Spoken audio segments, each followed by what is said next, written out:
When I dropped out of Berkeley to chase the Chicago jazz scene, my uncle handed me a dented saxophone case and said, "Hope you like sleeping in rehearsal rooms."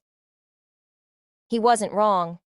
For 2 years, I rotated between couch surfing, all-night gigs at speakeasy dives, and a storage unit off Belmont I shared with a street magician's rabbit cages.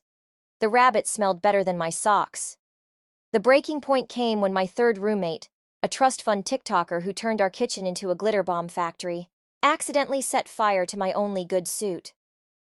I stood there watching sequined smoke pour out the window, dry cleaning receipt still in my hand, and knew I'd hit rock bottom. That suit was my armor for auditions. Without it, I was just another hipster with a sax and a sob story. I took the Red Line to Wicker Park that night, case between my knees, playing for tips outside the Damen station. The December wind turned my fingers into icicles. Around midnight, a woman in a fur-trimmed coat tossed a $20 bill into my case. She lingered, tapping her boot to my cover of Autumn Leaves. "You're flat on the bridge," she said, lighting a Clove cigarette. I glared up at her. "And you're blocking my heat lamp." Instead of leaving, she crouched until we were eye level. "You know who flat musicians become? Music teachers. You want to teach snot-nosed kids hot cross buns for the rest of your life?" "Lady, I just want to afford ramen that isn't stolen from the 7-Eleven, she smirked. "Meet me at the Green Mill tomorrow. Ask for Delia." The Green Mill, Al Capone's old haunt, the holy grail of Chicago jazz clubs. My fingers thawed instantly. Delia turned out to be Delia Queen Bee Marconi, a 78-year-old club owner with a voice like bourbon-soaked gravel. She chain-smoked Virginia Slims behind the bar while I auditioned with shaky hands.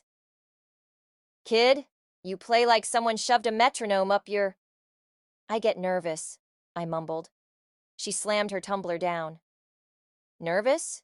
Billie Holiday was nervous. Miles was nervous. You're just scared." She gestured to the peeling mural behind her, a jazz pantheon of legends. "You think these cats waited for permission to scream through their horns?"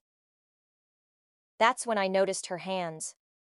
Gnarled knuckles, twisted like tree roots, arthritis from decades of piano keys. "Why'd you give me a shot?" I asked. She blew a smoke ring. "Because you've got that hungry look, the kind that either makes legends or corpses."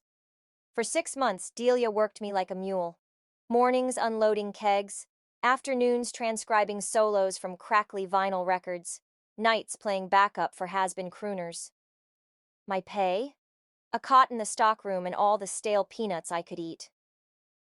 The real education came during cigarette breaks. Delia dissected my playing like a surgeon. "You're choking the reed. Let it breathe, goddammit." That crescendo wasn't passion. It was a tantrum. One frozen March night, disaster struck.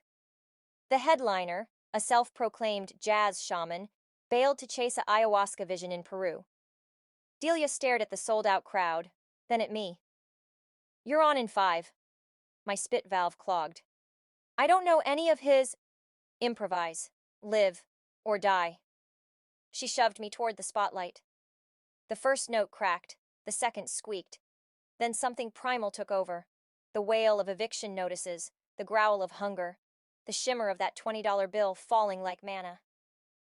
When I finished, the silence lasted 3 heartbeats before the eruption.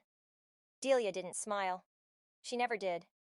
But she slid over a whiskey and said, "Finally stopped playing with your head and started playing with your guts." The gigs got better, the tips got bigger. I upgraded from the stockroom cot to a studio apartment above a Polish bakery. The smell of rye bread became my new alarm clock. One rainy Tuesday, Delia dropped a flyer on my music stand. The Chicago Jazz Festival. Open auditions. "You're not ready," she said.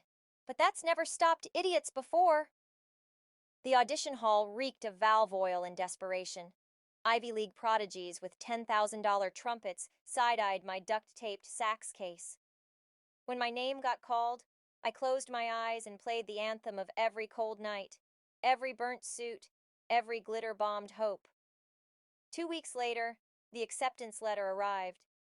Delia framed it next to her signed photo of Ella Fitzgerald. "Don't get cocky," she grumbled. "You still phrase ballads like a horny teenager." But that night, she let me lead the set. As the spotlight hit my battered sax, I finally understood her twisted hands. They weren't broken from piano keys, but from clawing her way into history. Now when I play, I taste stockroom peanuts and clove smoke and the metallic tang of survival. My uncle was half right. I did sleep in rehearsal rooms.